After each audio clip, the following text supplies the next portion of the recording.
Tam Tam Canada.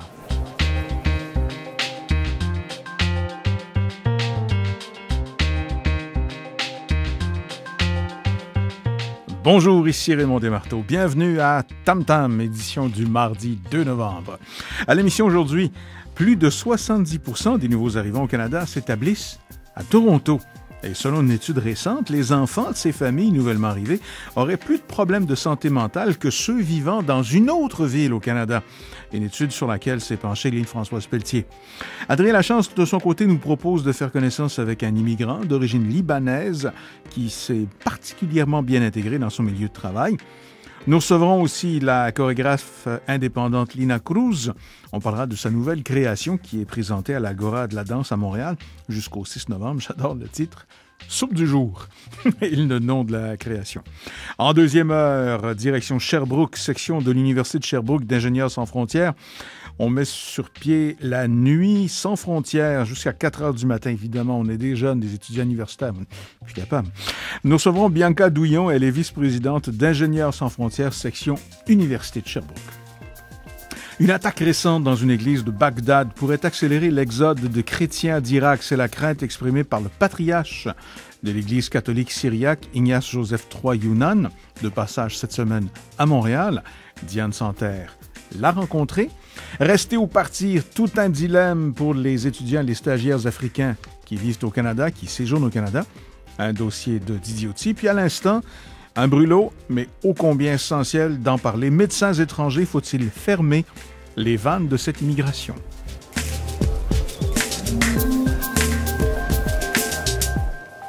Je vous donne les coordonnées de l'émission, bien sûr. Tamtam en un mot, sans trait d'union, @rcinet.ca, tamtam@rcinet.ca. Et le téléphone sans frais d'un bout à l'autre au Canada, 1-866-303-3562, 1-866-303-3562. J'ai dit un brûlot. Oui, c'est un fait. C'est un problème. C'est une situation qui est problématique, qui va et qui revient, qui quitte l'avant-scène et qui revient, mais qui est toujours latente. Bien, le conseiller en emploi au Carrefour Jeunesse Emploi Bourassa Sauvé et conférencier Doudou Sow donnait sa version des faits le 27 octobre dernier dans Média Mosaïque sur ce sujet. Et le titre, oui, Médecins étrangers, : Est-ce qu'il faut fermer les vannes de cette immigration? Doudou Sow est en studio avec nous. Doudou Sow, bonjour et bon retour à Tam Tam. Bonjour, M. Desmarteau. C'est de fait une saprée question. Est-ce qu'il faut fermer les vannes de cette immigration? C'est un cas bien spécifique. Il y a d'une part les ingénieurs, mais il y a d'abord et avant tout les médecins où le bas blesse par rapport à l'immigration, l'intégration, reconnaissance des dossiers. Oui, compte tenu en fait des difficultés d'intégration auxquelles les médecins étrangers sont confrontés, la question mérite d'être posée. Je partais en fait d'un article qui a été rédigé par Louise Marie Gervais du Devoir. C'est un article qui date du 2 février 2009 justement, intitulé « La pénurie de médecins de famille ne se résorbera pas ». Et elle avait posé la question qu'il fallait poser, à mon avis, au docteur Louise Etier. Fallait-il fermer les vannes de l'immigration? Pour celles qui supervisent et coordonnent tout le processus de l'immigration, en tout cas tout le processus des médecins de famille au Québec, la réponse est oui. Donc, en ce moment, pratiquement, il va falloir s'interroger si la personne qui est supposée évaluer, recruter les médecins et d'autres également médecins québécois disent qu'elle n'est pas prête aussi à intégrer les médecins étrangers parce qu'ils sont incompétents. La question également se pose, est-ce qu'il faut véritablement fermer cette vanne de l'immigration? En plus de cela également, il y a d'autres acteurs qui ont eu également à se prononcer sur la question. Le docteur Yves Lamontagne, qui, souvenez-vous, l'ancien président directeur général du Collège des médecins également, qui a été remplacé par le docteur Charles Bernard le 7 octobre 2010, disait à l'occasion d'une entente survenue entre la France et le Québec sur la reconnaissance ou l'arrangement de reconnaissance mutuelle des compétences, disait attention, il ne faut pas faire venir également les médecins de colonie parce qu'il y a un nivellement par le bas. Troisième acteur également sur la question, c'est le docteur Régent Hébert. Donc, c'est le président de la conférence des doyens des facultés de médecine qui disait même que les médecins étrangers sont incompétents dans certains dossiers, donc dans certaines disciplines également.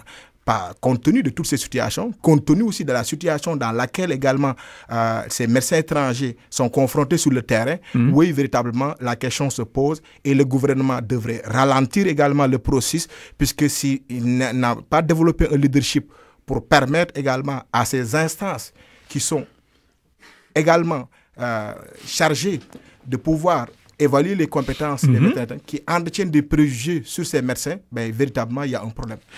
Vous avez utilisé un terme très dur, là, les préjugés. Tout à fait. Tout à fait. Parce que des préjugés existent bien. Regardez, on va prendre par exemple l'exemple de la médecine. Docteur Régent Hébert, dans une chaîne publique également, et puis même le docteur Louise Autier également, disait aussi que c'est des médecins qui viennent par exemple de l'Afrique. Ils ne connaissent que pratiquement la malaria, que la dengue, que le paludisme et tout. Or, le profil épidémiologique a changé. C'est sûr et certain que dans certains pays, dans certaines zones, il y a un tableau épidémiologique qui domine, par exemple. Quand tu prends l'Afrique, pratiquement, il y a des maladies comme le paludisme également, comme également les maladies sexuellement transmissibles, ainsi de suite. Mais le profil épidémiologique a complètement changé et on parle même du fait que les pays africains maintenant s'occidentalisent en termes de transition épidémiologique. D'ailleurs, il y a un journal en ligne... Stress, obésité, maladie cardiovasculaire. Et pour vous donner un exemple là-dessus également, c'est qu'il y a un journal en ligne qui s'appelle Neteli, qui est un journal sénégalais, qui a titré le 8 octobre 2010 « Les maladies cardiovasculaires, première cause de mortalité au Sénégal ».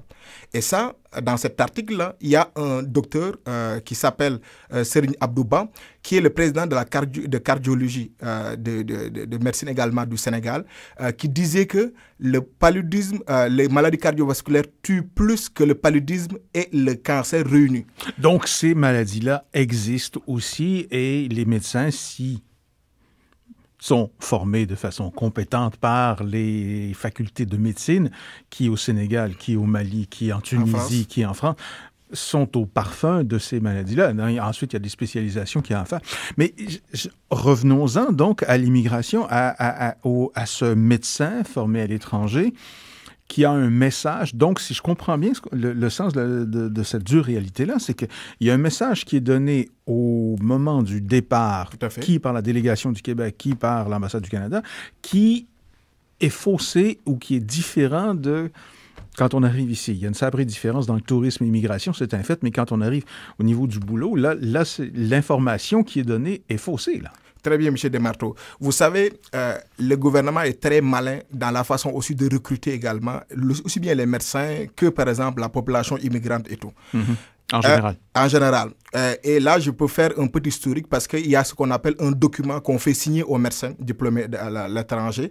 Et ce document date de l'époque où Pauline Marois, actuelle chef de l'opposition officielle, qui était ministre de la Santé, il y avait un document pour dire aux médecins que vous êtes conscients que vous ne pouvez pas aussi exercer une fois sur place également. Mais dans ce document également, qu'est-ce qu'il est la subtilité? C'est-à-dire, on le dit, mais vous êtes au courant qu'il y a des problématiques qui sont reliées, par exemple, à l'intégration des médecins étrangers. Et c'est le Collège des médecins du Québec qui aura le dernier mot d'une certaine façon si vous correspondez aux exigences, aux compétences et tout là. Ce qu'on ne doute pas là-dessus parce qu'on est d'accord que tout le monde doit respecter également ses compétences et tout. Mais il y a eu en fait un autre discours puisque en 2002, à l'automne 2002, le gouvernement a retiré, par exemple, de la liste des profils sélectionnés là, en immigration, les personnes également, qui, comme je dirais tantôt, également les médecins étrangers, parce que c'est une liste qui n'existait plus. Donc, on a décidé de les remettre pour montrer qu'il y a un besoin qui est là. Et on le sait tous, il y a un besoin de médecine, en médecine familiale, surtout. Tout à fait. En plus, également, en 2009 également, au niveau des profils en demande, on se rend bel et bien compte, il y a des besoins qui sont là parce que c'est médecine, on parle de chirurgie, on parle d'orthopédie, on parle des profils, on ne parle pas des 35 spécialités au Québec, là, mais on parle également des besoins dans ces domaines-là. Alors, comment comprendre qu'on fasse également cette campagne en disant, ben oui, vous ne savez que vous ne pouvez pas exercer et tout là, parce que c'est dédouane également. C'est une façon aussi de se dire que, ben écoute, vous êtes là, vous êtes en train de râler, vous êtes en train également de vous plaindre, mais vous savez également les difficultés et tout. Et vous l'avez signé le document. Et vous avez signé le document. Alors que sur le terrain, la réalité est autre. Et le Collège des médecins du Québec et les facultés de médecine également veulent faire comprendre à la population québécoise que les médecins étrangers sont incompétents. Je vais vous dire ceci.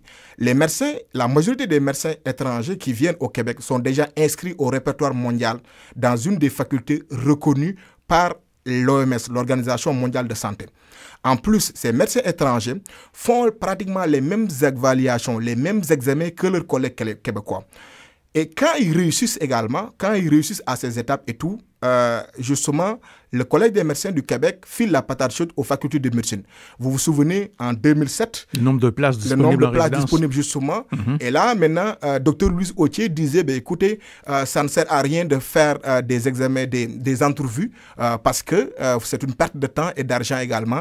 Et Dr Régent Hébert également disait la même chose en disant que ça ne vaut même pas la peine aussi de rencontrer ces personnes et tout. Alors qu'au Québec, la culture organisationnelle reconnaît le mérite. Quand vous êtes passé par les mêmes systèmes également d'évaluation, quand vous avez été également avec des collèges médecins québécois, des examens très sélectifs également, et que vous réussissez ces examens, et une fois que vous devez rentrer en résidence, on vous dit non, il n'y a plus de postes également disponibles. Alors qu'il y a des postes qui étaient disponibles et qu'on dit également que oui, c'est que les médecins ont besoin d'un encadrement lourd. Ce sont des gens également... Il coûte plus cher à encadrer, plus cher à finir cette formation-là, donc on n'a pas les moyens de le faire. Tout à fait. Alors que, écoute, on n'a pas besoin d'être statisticien ou mathématicien pour comprendre que ça ne sert à rien de laisser en fait un médecin sur le bien-être social. Il faut véritablement permettre à ces médecins également de travailler. Ou volant d'un taxi, moi, c'est ça. Justement, ou dans les taxis, parce que c'est une réalité également. Et puis, comme je le disais dans l'article, moi, à chaque fois que je prends ce mode de transport, je pose la question à des chauffeurs de taxi pour leur demander, par exemple, si c'est des médecins ou des ingénieurs et tout. La réalité, elle est là. On a beau voulu dire que ça n'existe pas, mais sur le terrain, nous, on le voit concrètement et tout. Doudou Sow, le Collège des médecins s'élève contre le fait de dire non, nous ne sommes absolument pas profilistes, racistes, xénophobes, c'est faux. Tout ce que vous dites là, c'est presque à l'inverse de la chose. Là. Si, par exemple, les médecins étrangers, dans un article, disaient, par exemple, qu'ils réclamaient justice et qu'ils allaient déposer également une plainte à l'ONU, ça, c'est une preuve flagrante qu'il y a, en fait, une discrimination systémique qui existe dans le système. Si le Collège des médecins dit que l'intégration de ces médecins étrangers constitue une force indéniable également à la pratique, à la culture médicale québécoise, comment comprendre que des médecins qui ont réussi aux examens ne puissent pas pratiquer? Comment comprendre également que ces médecins qui sont là depuis des années également, qu'on leur fasse comprendre qu'ils sont incompétents? Comment comprendre aussi le fait que Yves Lamontagne ait à se prononcer en disant des médecins de colonies? Parce que les médecins de colonies, c'est un terme péjoratif et la colonisation nous rappelle de mauvais souvenirs d'une certaine façon, aussi bien les médecins que les personnes aussi, ou les Québécois aussi, qui ont vécu également cette situation et tout. Donc, qu'est-ce qu'ils vont dire? Ils vont dire, nous, c'est la protection du public, aussi bien les facultés, parce que c'est une responsabilité partagée, c'est les facultés de médecine, c'est le collège des médecins, et le gouvernement aussi, absolument. Parce que le gouvernement est le principal administrateur du réseau du système de santé québécois. Et si le gouvernement a été capable d'augmenter les seuils d'inscription au niveau des facultés, ce gouvernement doit être capable également de pouvoir dire à des médecins ou au collège des médecins ou aux facultés de médecine, stop là votre corporatisme. Mais ce n'est pas aussi simple que ça, puisque Philippe Couillard, ancien ministre de la Santé, disait qu'il était impuissant et qu'il avait un pouvoir de persuasion sur les médecins, sur les collèges des médecins et les facultés de médecine. D'ailleurs, c'est pour raison que ça lui a valu un titre au niveau du Journal de Montréal, Philippe Couillard, impuissant. Oui, absolument. Je vous demanderai de réagir, auditeurs. Vous êtes médecin étranger vivant ici et ne pouvant pas pratiquer. Vous êtes médecin d'ici, vous pratiquez, vous êtes contre l'arrivée des médecins étrangers. Pourquoi? Comment? Tam-tam en un mot, centre d'union, @rcinet.ca. Vous pouvez réagir à ce que Doudou vient de dire aussi sur le site web de Tam-tam à rcinet.ca, site web de Radio-Canada International, émission français Tam-tam, vous écrivez là-dessus. Doudou Sow, je vous rappelle, est conseiller en emploi au Carrefour Jeunesse Emploi, Bourassa Sauvé, et aussi auteur d'une série dans Média Mosaïque, le sujet médecins étrangers, faut-il fermer les vannes de cette immigration? Dossier sur lequel je suis sûr on reviendra, et avec vous à ce micro-ci, Doudou Sow. Merci beaucoup. Avec plaisir. Merci beaucoup pour l'invitation.